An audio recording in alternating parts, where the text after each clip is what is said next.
सबसे पहले तो आफ्ताब साहब ये बताइए कि आपकी दानिश में इमरान खान की जानिब से आर्मी चीफ को लिखे गए जो ख़त हैं, दो तो लिख दिए गए हैं मुबैना तौर पर, दूसरी साइड से इनकार है, वो कहते हैं हमें कोई मौसूल नहीं हुई, ख़त व किताबत का कोई सिलसिला हम तक नहीं आया।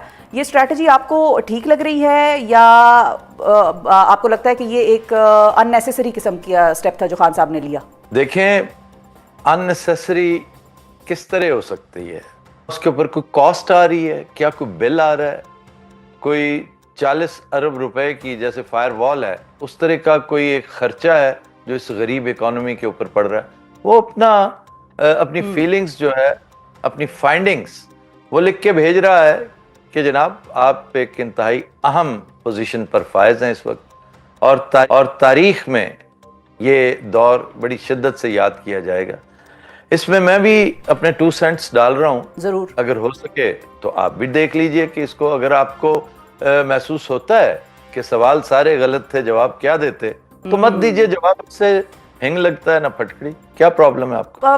फिर तो जो आर्मी चीफ साहब ने कहा कि अगर मौसूल हो भी जाता खत तो मैं वजीर आजम को भिजवा दूंगा, ये बात क्या बता रही है? क्या वो बिल्कुल इस मूड में नहीं है कि पीटीआई को एंगेज करें? क्योंकि पीटीआई दूसरी जानिब हमारे प्रोग्राम पे जुनेद अकबर साहब कुछ दिन पहले मौजूद थे, वो कहते हैं कि हमारे मुसलसल उनके साथ राब्ते जारी हैं और इस्टेब्लिशमेंट ने हमें ये ऑफर दी है कि 2 साल तक आप इस निज़ाम को चलने दें, 2 साल बाद हम इंतखाबात करा देंगे, फिलहाल इस सेटअप को डिसरप्ट ना करें। अब देखें ये अंदर की बातें जो है ये तो हमें मालूम नहीं है, और ख़ास तौर पर हम जैसे लोग जो बहुत दूर बैठे हैं लेकिन जब एक पैरेलल एक्टिविटी चल रही हो और पुरस्रार सी, तो कोई बईद नहीं कि इनके आपस में मामलात चल रहे हों, दिखाने के कुछ हो, करने को कुछ हो। और बाकी जहाँ तक 2 साल तक इस सिस्टम को कुछ ना किया जाए, और वो तो कुछ भी नहीं कर रहा है। इमरान खान तो नहीं कह रहा कि मैं इस सिस्टम को डिसरप्ट कर रहा हूँ, डिसमेंटल कर रहा हूँ। सिस्टम है ही कोई नहीं, सिस्टम चल ही नहीं रहा, सिस्टम चल सकता नहीं है। आप खुद बताइए, इतनी बड़ी इकोनॉमी, इतना बड़ा मुल्क, 25 करोड़ आपकी आबादी है, और आप बाय फिट्स एंड स्टार्ट्स के साथ काम करेंगे? यानी एक बड़ा ठीक ठाक एक लिस्ट है आर्ज़ों की जो आपको लाहिक हैं, माशरे से शुरू करते हुए मईशत तक आए। इसके लिए ठीक ठाक सर्जरियां चाहिए, इसके लिए ठीक ठाक थेरेपीज चाहिए, एंटीबायोटिक्स के बड़े लंबे चौड़े कोर्सेज चाहिए। अच्छा। और आप कह रहे नहीं जनाब 2 पैनाडोल दे दें और 2 साल गुजर जाएंगे, इस तरह तो नहीं होगा मामला। वो आफ्ताब साहब पैनाडोल की बात इसलिए कर रहे हैं क्योंकि वजीर आजम साहब ने 8 फरवरी को खासे शादियाने बजाए। अभी भी वो कहते हैं कि मुल्क बड़ी तरक्की कर रहा है, खुशहाली आ गई है मुल्क में, महंगाई कम हो गई है, और अल्लाह अल्लाह खैर सल्ला, सब अच्छा है, ऑल इज वेल। वो तो मैंने गुजारिश कर दी है अपने व्लॉग्स में कि वो हेलुसिनेट करते हैं, उन्हें हेलुसिनेट, ये डिल्यूजन्स हैं, हेलुसिनेशन है। मैं तो एक स्टेप बहुत आगे जाता हूं इससे। ये हेलुसिनेशन होती है कि हालात बहुत बेहतर हैं, बहुत शानदार हैं। अयूब खान ने जो डेकेड ऑफ रिफॉर्म्स सेलिब्रेट किया था ना, और 1.5 माह बाद मामलात शुरू हो गए थे, उसने फिर कुछ डिलीवर किया था, फिर कुछ चीजें, कुछ इदारे कायम किए थे, हालात उससे 2000 गुना बेहतर थे। अच्छा, तो फिर आफ्ताब साहब हेलुसिनेशंस की जब आप बात करते हैं या डिल्यूजन की, तो हेलुसिनेशंस को फिर ज्यादा अरसे तक हेलुसिनेशंस रहती नहीं है, उनको खत्म होना होता है। कब तक की आप टाइमलाइन वैसे देख रहे हैं? कुछ लोगों का ये भी मानना है, और मुझे भी ऐसा लगता है कि इमरान खान साहब इस साल उनकी बाहर आने का इंतज़ाम हो जाएगा, या वो जो भी है। कुछ लोग कह रहे थे भाई शायद ट्रंप की कॉल आ जाएगी, मुशाहिद हुसैन साहब ये कहते हैं कि ट्रंप की कॉल आएगी ही आएगी, और प्रेशर वहाँ से आएगा। PMLN के अपने एक जो सीनियर रहनुमा है जावेद लतीफ़ साहब, वो ये कहते हैं कि हुकूमत मज़ाकरात पे बैठी इसलिए थी कि हुकूमत पर बड़ा दबाव है, और हुकूमत को चाहिए कि वो ये बताएं कि दबाव कहाँ से आया और दबाव की डिमांड क्या है। आपकी क्या टाइमलाइन है ये हेलुसिनेशन ख़त्म होने की? देखें, ये प्रॉब्लम सॉल्व नहीं होगा, सोल्यूशन की तरफ नहीं जाएगी बात। अच्छा। ये एलिमिनेशन ऑफ द प्रॉब्लम की तरफ जाएगी बात। तो इसलिए ऐसे ये पुरानी बीमारियां जो है ना, इतनी जल्दी जान नहीं छोड़ा करती।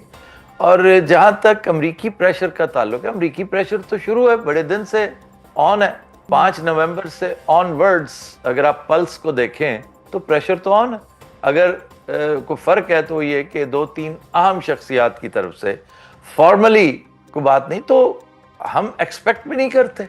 किसने कहा है कि ट्रंप जनाब, ये मुशाहिद हुसैन साहब की जो है ना एक उनका हुस्न तलब हो सकता है। उन्होंने पहले भी एक दफा इससे मिलती जुलती बात की थी। जी जी। और चूंकि वो सिस्टम को समझते हैं और सिस्टम को तारीख के तनाजुर में समझते हैं, उन्होंने एक दफा बात की थी, अगर आपको याद हो, कि कोई नहीं, सारे मामला ठीक हो जाएंगे, आप फिक्र ना करें। ये बात आज से गालबन 25 साल उधर की है कि मैडलिन अल्ब्राइट का फोन आएगा और सारे मामला ठीक हो जाएंगे। यानी सेक्रेटरी ऑफ स्टेट जब कुछ कहेंगी तो वो तो पाकिस्तान की भी बिग बॉस है।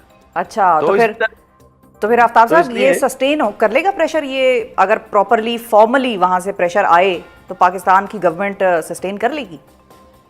डोनाल्ड लू का प्रेशर तो सस्टेन हुआ नहीं, ट्रंप का किधर से करेंगे? किसकी बात कर रहे हैं आप? और वो छोटा सा क्लार्क था, एक छोटा सा क्लार्क, एक बड़ा मामूली सा, एक पूरी मशीनरी में एक सबसे छोटा कलपुर्जा, उसने दहशत डाल दी थी इतनी। तो जाहिर है वो अकेला खुद कुछ नहीं कर रहा था, लेकिन उसकी अपनी दहशत इनके ऊपर बहुत ज्यादा थी। बात यह है कि इमरान खान और उसके साथी किसी फॉरेन एड पे डिपेंड नहीं कर रहे। वो एक हालात साजगार उन्होंने करने थे कि पूरी दुनिया में उनकी बात होनी शुरू हो जाए। अब देखें जो विल्सन लगातार क्या करता चला जा रहा है, और कल तो उसने हद से तजावुज कर गया है, बाकायदा नाम लेकर उसने कहा है कि तुम जो कुछ कर रहे हो। तो धीरे धीरे ये वाटर्स टेस्ट करते करते करते उसका टेम्परेचर बढ़ाते हैं सिचुएशन का। यूरोपीय यूनियन भी यही कुछ कर रही है, यहाँ पे बड़े मसाइल हैं। तो अभी तो दूसरा वफ्द आया बैठा है पाकिस्तान में, वफ्द वो आया हुआ है जो अदलिया से मिल रहा है और वो कोशिश ये कर रहा है कि ये जान सके कि अदलिया कर क्या रही है। आपको वैसे वो आपको अनप्रेसिडेंटेड किस्म की चीज लग रही है? क्योंकि कुछ लोग तो ये कह रहे हैं कि ये पाकिस्तान की सॉवरेनिटी पे हमला है। कैसे वो बाहर का कोई वफ्द आके हमारे चीफ जस्टिस से पूछे कि आप अदलिया में क्या कर रहे हैं? बड़े शर्म की बात है, ऐसा होना नहीं चाहिए था। बड़ा दुख हुआ, मुझे बड़ा दुख हुआ कि भले से मैं 1 करोड़ इख्तलाफात रखता हूं मौजूदा चीफ जस्टिस के साथ, इवन काजी फायजीसा अगर होते, जो मेरे हिसाब से एक इंतहाई उज़्वे मुअत्तल से भी बदतर चीफ जस्टिस थे, वो भी होते तो मुझे अफसोस होता, मुझे गम होता, दुख होता कि कैसे कोई बाहर से आके साहूकार हमारे चीफ जस्टिस से इस तरह बातचीत कर रहा है, बराह रास्त चीजें पूछ रहा है, सवाल जवाब। मैंने अपने व्लॉग में हालिया एक गुफ्तगू में ये कहा है कि जैसे एक कोई नालायक सा स्कूल होता है जिसके मास्टर भी नालायक, हेडमास्टर भी नालायक, स्टूडेंट्स भी नालायक, और उसकी दरो दीवार भी इंतहाई नागुफ्ता बे सूरत हाल है। वहां पर जब महकमा तालीम की इंस्पेक्शन टीम आ चुकी हो तो वो दहशत और खौफ का जो आलम होता है वो आजकल हमारे यहाँ है। और देखिएगा इसकी रिपोर्ट पे आगे मामलात क्या होते हैं। मुझे ट्रंप से ज्यादा इधर से ज्यादा खदशात है। अच्छा, बिल्कुल सही है। अच्छा, अब क्योंकि आपने पार्टी पीटीआई का भी जिक्र किया, पीटीआई के अपने लोगों का भी जिक्र किया, आपने कहा कि वो लोग खुद भी ट्रंप पे उस तरह से डिपेंड नहीं कर रहे, या वो उतना रिलायबिलिटी उनकी उस पर नहीं है, पाकिस्तानी पब्लिक पे ज़्यादा है कि पब्लिक का सपोर्ट ज़्यादा ज़रूरी है पाकिस्तान के लिए, पीटीआई के लिए। पार्टी के अंदर जो इस वक्त मामला चल रहे हैं, इवन एक्सक्यूज मी, देखिए इवन पब्लिक सपोर्ट की भी इस वक्त जरूरत नहीं है। Try to understand. अच्छा, ये उसका काम तो खुद करते चले जा रहे हैं। सही है, लेकिन अब आगे थोड़ा सा बढ़ते हैं। पार्टी को, पीटीआई को इमरान खान की ज़रूरत बिल्कुल है, ज़रूर है, क्योंकि पार्टी के अंदर के जो हालात हैं उसको गवर्नमेंट तो एंजॉय कर रही है, क्योंकि गवर्नमेंट को लग रहा है कि भाई वो कमज़ोर हुए हुए हैं, उनमें भी टूट फूट हो रही है। पार्टी के अंदर के जो मामलात हैं, सियासी जो सियासतदान हैं उनके। पार्टी कौन सी, किस पार्टी की बात करें? तहरीक इंसाफ सर। वो क्या है? इमरान खान की जमात। इमरान खान का है ना, वो टूट फूट का शिकार है। हाँ ठीक है, लेकिन मैं वही पूछ रही हूँ आपसे। पार्टी, ठीक है, ही इज द पार्टी। लेकिन मतलब बाहर के भी तो उनके लोग हैं ना जो काम तो कर रहे हैं पार्टी के लिए। इनकी क्या मजाल है? ये सिर्फ चेहरे हैं, ये सिर्फ फेसेस हैं, तस्वीरें हैं, ये तब्दील हो जाएंगी। ठीक है, तब्दील हो जाएंगे, वो आपको नजर आ रहे हैं। अच्छा, एक और चेहरा भी है जो बड़ा अहम है पाकिस्तान की सियासत में, और उनको भी आपने बड़ा करीब से स्टडी किया आफ्ताब साहब, उनके हवाले से मैं खुसूसी आपका तजिया चाहती हूँ। नवाज शरीफ साहब आजकल बड़े खामोश हैं, ऑल्दो वो अपने MPs वगैरह के साथ पंजाब में मुलाकातें वगैरह कर रहे हैं, लेकिन जब इलेक्शन भी हुए उसके बाद भी जो रिजल्ट सामने आया, हमें अंदर के लोग ये बताते हैं कि बड़े बड़े सीनियर सियासतदान उनके जो हैं, उन्होंने कह दिया कि मियाँ साहब ये हम हार गए।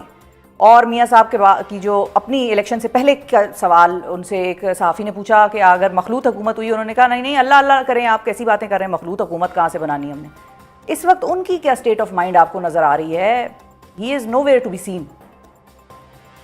मैं समझता हूँ इस वक्त पाकिस्तानी सियासत पर जो इंतहाई परटर्ब्ड और एक डिस्टर्ब हुए दिमाग हो सकते हैं ना, जिसका दिल, दिमाग और रूह भी बाकायदा बेचैनी का शिकार हो, उनमें सर फहरिस्त मियां नवाज शरीफ है। क्योंकि मियां नवाज शरीफ के साथ पै दर पै हाथ किया जाता रहा है, तो इसलिए कि उनके पास और कोई चॉइस ही कोई नहीं थी। इमरान खान और उसके साथियों ने, हवारियों ने ऐसा नुकरे लगाया हुआ था इन्हें कि इनके पास और चॉइस ही कोई नहीं थी। बेचारे मियां साहब खुद आखिरी वक्त तक कहते रहे हैं कि तुम इमरान खान को लार्जर देन लाइफ कर जाओगे इस तरह, अगर उसे इलेक्शन लड़ने दो तो 30 से ज्यादा सीटें नहीं लेगा वो। और बात भी बड़ी हद तक दुरुस्त थी। एक बड़ी अहम शख्सियत ने उस वक्त मुझे ये बताया था कि इस वक्त हालात, तब तक कुछ जुम्बिश बाकायदा हुई नहीं थी। बाजवा साहब पर तोल रहे थे, सलूट तो मार रहे थे, लेकिन अंदर मामला तो उन्होंने स्क्रिप्ट लिख रखा था, उन्होंने और उनके एक दो साथियों ने, ख़ास तौर पर जो साबिक DGI-SI हैं, इनका जो एक स्क्रिप्ट था वो लिखा जा चुका था, उसके ऊपर मोहर भी सब्त हो चुकी थी वाशिंगटन DC से। लेकिन ये कि उन दिनों वो एक बिल्कुल इम्पार्शल सा एक बड़ा एक सीनियर आदमी, उसने मुझे कहा कि हालात ऐसे हैं कि तुम देख लेना, अगर ये इलेक्शन में चला गया इमरान खान आज, तो जितनी टोटल सीटें हैं उतने कैंडिडेट्स उसको नहीं मिलेंगे। और अगर उसको इन्होंने डिसरप्ट कर दिया, उसकी टांग खींच कर मामला ख़त्म कर दिया गया, तो वो हद से तजावुज़ कर जाएगा, इतना बड़ा हो जाएगा कि इनसे संभाला नहीं जाएगा। देख लीजिए वही कुछ हुआ। ठीक है। और नवाज शरीफ साहब वाज फार साइटेड इनफ कि वो ये चीज़ देख रहे थे और उन्होंने अपने पहले ही लोगों को आगाह कर दिया था। अच्छा, और फाइनल गवाह मौजूद है। गवर्नर सरवर को मैं 20 दफा कोर्ट कर चुका हूं। अच्छा। गवर्नर सरवर ने मुझे ये कहा था, गवर्नर हाउस में कहा था, मैंने कहा ना कि डिले काहे का है, गवर्नर साहब लेट क्यों कर रहे हैं, फिर आप क्यों नहीं कर रहे ये सारा मामला। उन्होंने कहा कि एक बंदा हायल है हमारे रास्ते में, एक बंदा ये काम होने नहीं दे रहा। उन्होंने कहा जी कौन? कहते नवाज शरीफ। मैंने कहा फिर उसके बगैर तो फिर मामला आगे नहीं चलेगा। तो वहां पर एक और साहब मौजूद थे, वो ज्यादा बाखबर थे। उन्होंने कहा जी उनकी सुनेगा कौन? अल्लाह अकबर। नवाज शरीफ साहब के बारे में भी उनकी सुनेगा कौन, तो बस फिर तो we know where we stand.